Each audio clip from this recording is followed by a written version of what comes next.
வணக்கத்துடன் இன்னைக்கு பிள்ளையான் அவர்களுடைய வழக்கு நீதிமன்றத்திற்கு வந்தது. நீதிமன்றம் ஒரு அதிரடியான உத்தரவை பிறப்பித்திருக்கிறது. அந்த உத்தரவு என்ன? எந்த வழக்கிற்காக பிள்ளையான் அவர்கள் நீதிமன்றத்தை மையப்படுத்திய களத்தை எடுத்தார்? இவைகளை நம்ம பார்க்க வேண்டியது இருக்கு. இலங்கை அரசியல் களத்தில் அமைச்சராக இருந்தவர் பிள்ளையான். ஒரு காலகட்டத்தில் தமிழர்களுக்கு எதிராக செயல்பட்டார் என்கின்ற விமர்சனம் அவர் மீது கடுமையாக உண்டு. இந்த சூழலில் கடந்த ஆட்சிகளிலெல்லாம் பிள்ளையான் ஒரு ஆதிக்க சக்தியாக இருந்ததால் அவர் மீது பதிவு செய்யப்பட்ட வழக்குகள் எல்லாமே விசாரணைக்கு உட்படுத்தப்படாமலே அவைகள் சென்று கொண்டிருந்தன.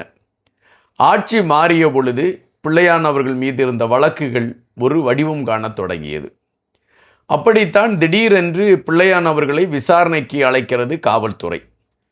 விசாரணைக்கு அழைத்த பொழுது பரபரப்பாக பேசப்பட்ட செய்தி ஒன்றுதான்.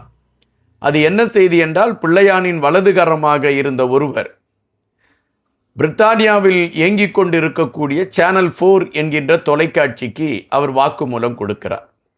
அந்த வாக்குமூலத்தில் உயிர்த்த ஞாயிறு தாக்குதலில் பிள்ளையானுக்கு முக்கியமான பங்கிருக்கிறது என்பதாக அவர் தெரிவிக்கிறார்.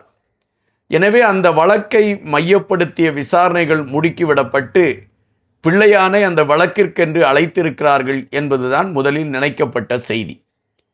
விசாரணைக்கு சென்ற பிள்ளையான் விசாரணை முடிந்து திரும்பி விடுவோம் என்கின்ற எண்ணமும் அவர் மனதில். ஆனால் விசாரணைக்கு சென்ற பிள்ளையான் கைது செய்யப்பட்டு சிறைக்கு அனுப்பப்பட்டார். எதற்காக பிள்ளையான் கைது செய்யப்பட்டார் என்றால், 5 கொலைகள் செய்த காரணத்தில் 3வது குற்றவாளியாக அவர் இருக்கிறார் என்கின்ற அடிப்படையில் அவர் கைது செய்யப்பட்டு சிறைச்சாலைக்கு அனுப்பப்பட்டார். சிறைச்சாலைக்கு அனுப்பப்பட்ட பிள்ளையான் மனதிலே ஒரு எண்ணம் இருந்தது. நாம் அமைச்சராக இருந்தவர், நமக்கு நிறைய சட்டம் சார்ந்தவர்கள் தெரிந்தவர்கள் இருக்கிறார்கள், எனவே நாம் வெளியே வந்துவிடலாம் பிணையில் என்று நினைத்து கொண்டிருந்தார். ஆனால் பிள்ளையான் அவர்களை பிணையில் விட நீதிமன்றம் மறுத்து கொண்டே வந்தது.